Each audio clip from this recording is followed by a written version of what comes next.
O, so ano naging reaksyon ninyo nung ina? Dalawa kayo mag-ina nakakita? Opo, kasi pupunta kami para tumulong din eh. Ayun po, syempre nagsisigaw na po kami. Tapos may mga dumating na pulis. Sino ba ang naging suspect doon? Sira ulo ka eh! Hindi ka na naawa! Hindi ka na nakontento sa pagnakaw sa asawa ko! Pinatay mo pa siya! Demonyo ka! Inosente ako! Maniwala kayo lahat sa akin, hindi ko magagawa kay Celia yun! Sinungaling! Doon ka sa presinto! Makukulong ka na! Doon ka na mabubulok! Doon ka na mamamatay! Mga Celia! Bawa kayo sa akin! Bawa kayo sa pamilya ko! Kasama ko kayo! Bakit, mahal? Ano mo sabihin sa akin na awa ka sa kriminal na yun? Hindi naman sa naawa ako. Ano pa nagsasabi siya ng totoo eh. Anak, ano ka ba? Nakalimutan niyo na ba? Siya yung person of interest na pinagbantaan niya si Celia? Alam ko na eh. Pero parang mali eh. Parang may kutubo ko na hindi ko mapaliwanag.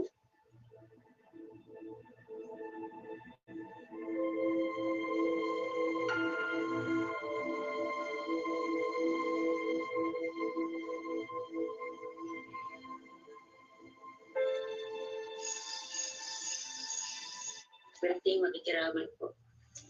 Okay, ulan.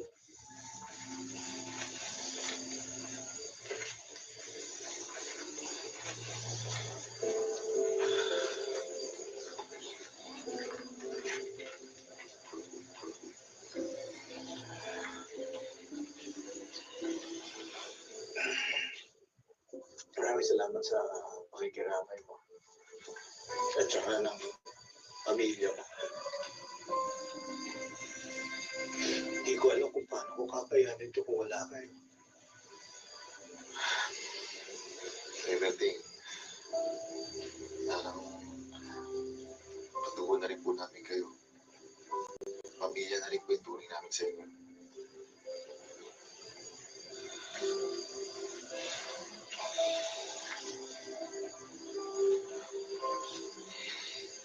Sa totoo lang po, parang pangalawang nanay ko na si Nanay Celia.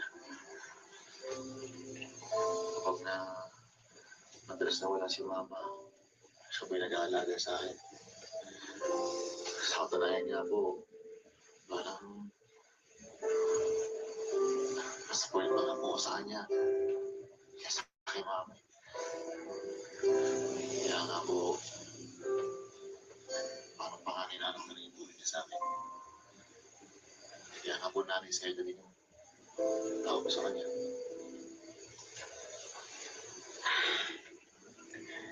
At saka, wala akong ibang mapagkakatiwalaan pagdating sa anak ko kundi si Celia.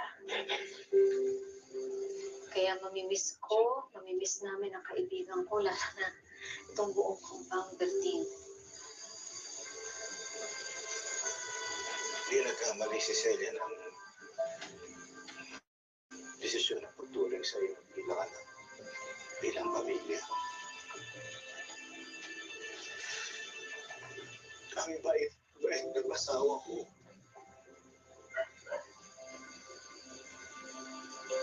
Bakit siya pinatay?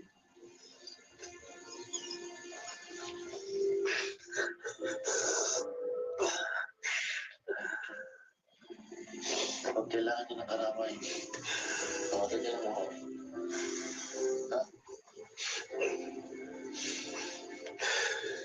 Huwag kang mag-alala. At kahit na ngayon wala na si Celia, walang magbabago. Anak pa rin ang turing sa'yo.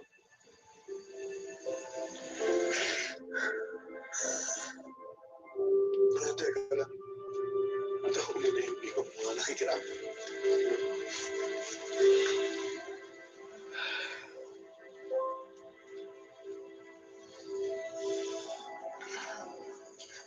Rose, mukhang kulang na yung mga biskwit sa mga Samahan mo naman ako. Buka tayo. Sige pa. Saka na talaga.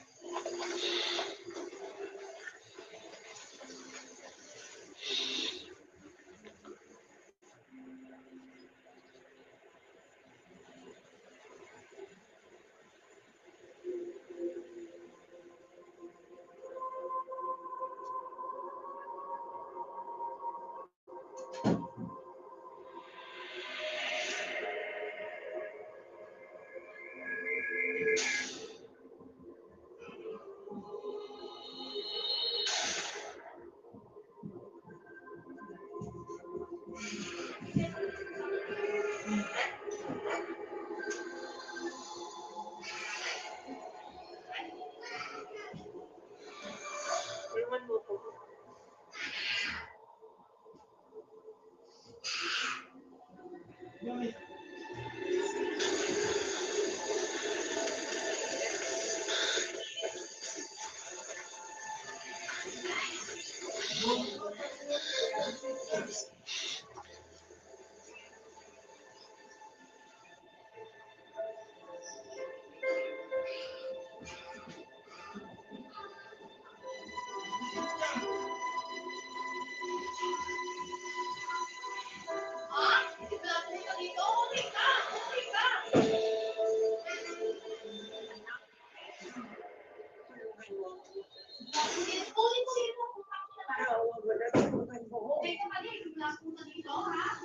Huwag mo akong ibiguin, ha? Alam mo, magsabihan mo yan. Magsabihan mo yan, ha? Nangihiya sa akin yan. Napupunong na ako dyan. Ha? Okay! Wag! Huwag ka na yan. Kasi kaya niya sa'yo eh. Papunta sa akin, may ng tulong.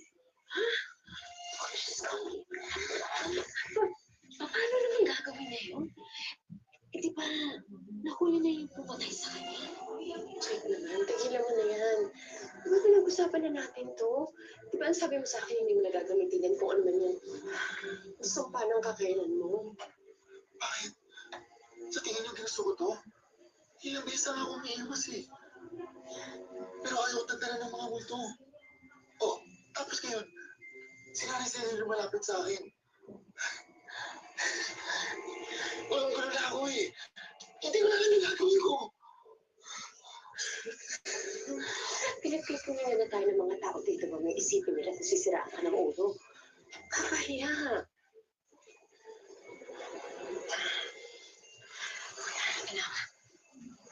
Rose, umuwi muna kayo. Sige na.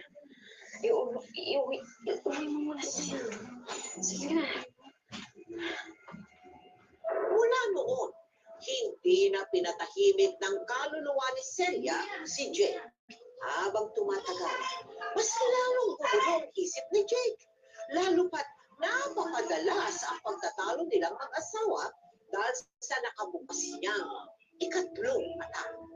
Dahil dito, umiwas si Jake sa mga pagpaparamdam ni Celia. Pero ayaw pa rin siya tantanan ng kaluluwa ng kanyang nanay-nanayan, maging sa kanyang panaginip.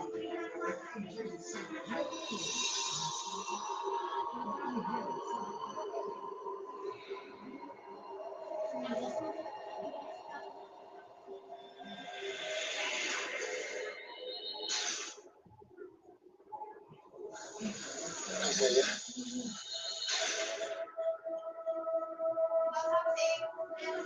Bakit mo nagpaparamdam sa akin? Jake, hindi pa nahuhuli ang pumatay sa akin. Pero, nakakulong ako si Yabido eh. Ano ba nagawin sabihin? Hindi siya ang pumatay sa akin. Kung hindi siya, sino?